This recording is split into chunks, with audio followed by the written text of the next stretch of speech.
sure that you feel as confident as you can that your tests are interesting ones. So these all hand tuned? These are hand-tuned things, yes. So those coverage, I'm worried about the scale of complexity of input.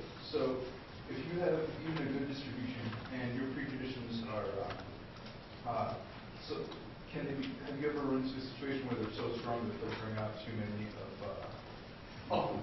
Often? Okay. What happens in those cases? What happens is we are generating tests and then filtering them into preconditions. If the precondition is too strong, and we're throwing away a high proportion of generated tests, we look at the generator.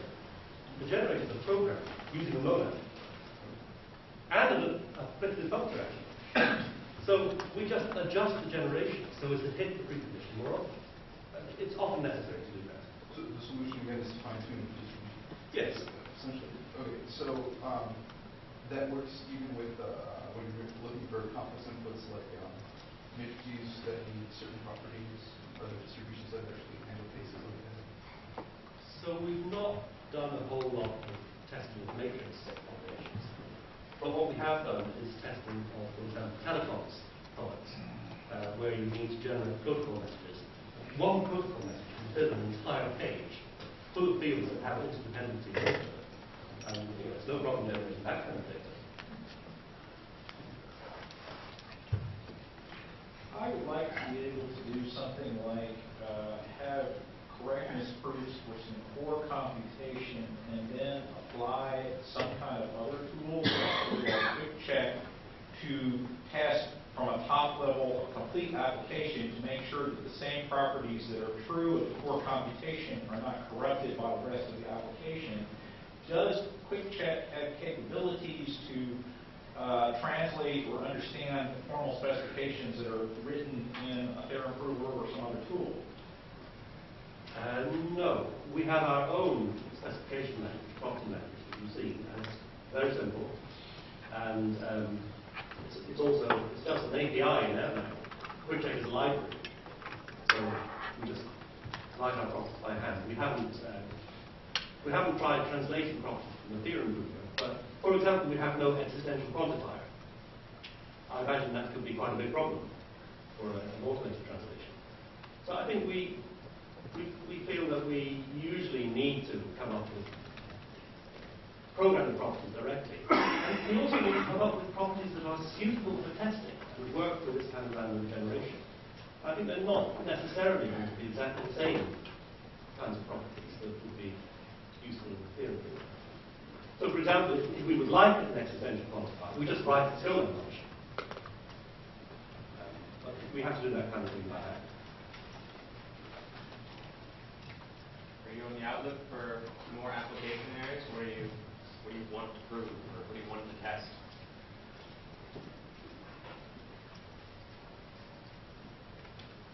So we're running a company based on this stuff. We're always on the lookout. Particularly application areas important to somebody with money. How's that going? So it's going pretty well at the moment, actually. This vehicle stuff really has huge potential. So the big attraction for Volvo was we could convince them that although they were sure they could not afford to develop conventional test suites, they could afford to pay us to do it. So the fact that we are a lot cheaper is an important selling point. But of course, they're not the only car company. They're not the only car company who'd like the freedom to buy from lots of different suppliers and be reasonably confident that the code will work together when they integrate it. And so we're quite hopeful that other car companies will want to work with us also. We're also already working with the suppliers to Volvo. Some of those are now thinking of using the same technique in their own development rather than waiting until the end and letting us find all their bugs. So I think probably this vehicle sector is going to be a place where we do a whole lot of work in the next few years. The concurrency will continue to be a rich. Oh yes. So that concurrency testing, that was wonderful. I did some other work with Basho, the company who produced reactors using this. They had a worker pool component. So, in this kind of distributed system, when requests come in Erlang, it's easy to spawn processes to serve them all. So, if you get 1,000 requests, just spawn 1,000 processes. They can send off further requests to other nodes in your network and so on. Before you know it, if you get a flood of messages at some point, your Erlang virtual machine will run out of memory and the system comes down. So it's important in this kind of system to have some way of regulating the flow at times of peak demand. And a worker pool is one way of doing that. The worker pool just keeps a set of worker processes and then farms them out as jobs need to be done. So we were testing one that they were using in React. And I have a whole talk about that, actually. It turned out to be incredibly buggy. At one point, I thought we should throw the code away and start again. But the person I was working with didn't let me do that. And after a while, after, for example, formulating the invariants that had not previously been formulated on the statement system, we were finally able to make the thing work correctly. So just recently, one thing that persuaded me, they have a blocking operation there. And blocking operations don't fit in the approach that I showed you. Well, you know, a couple of weeks ago, we figured out how to test blocking operations too. Tried them out on this worker pool component, and there's some more bugs. So concurrency is a lot of fun. If you can find simple ways to test it, I really believe that the right way to test concurrent programs is to find simple generic properties like the serializability property that are very easy to deploy.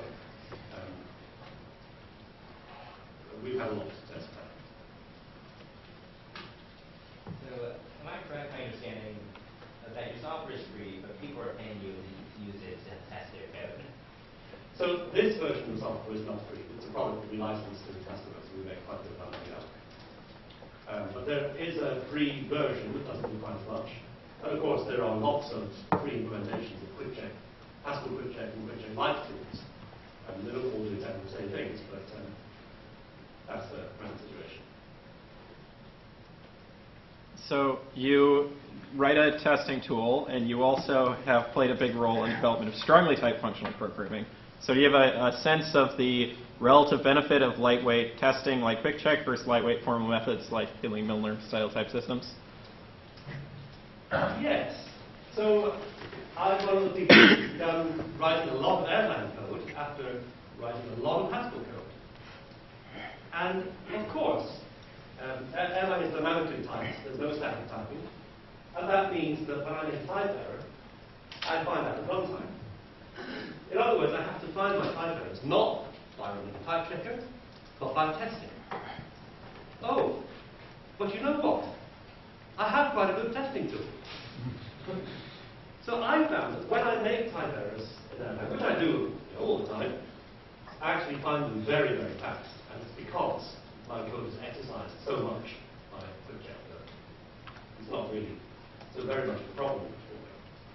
On the other hand, there are some things that are much easier in Erlang because of the lack of a type system.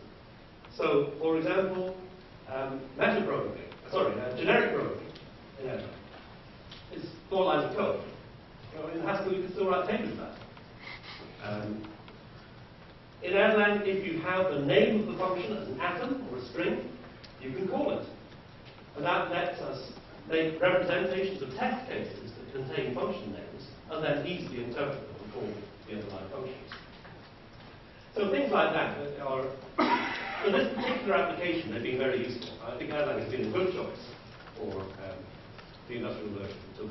Just those things that are easier in dynamic languages happen to be things that we do a lot in this particular kind of software.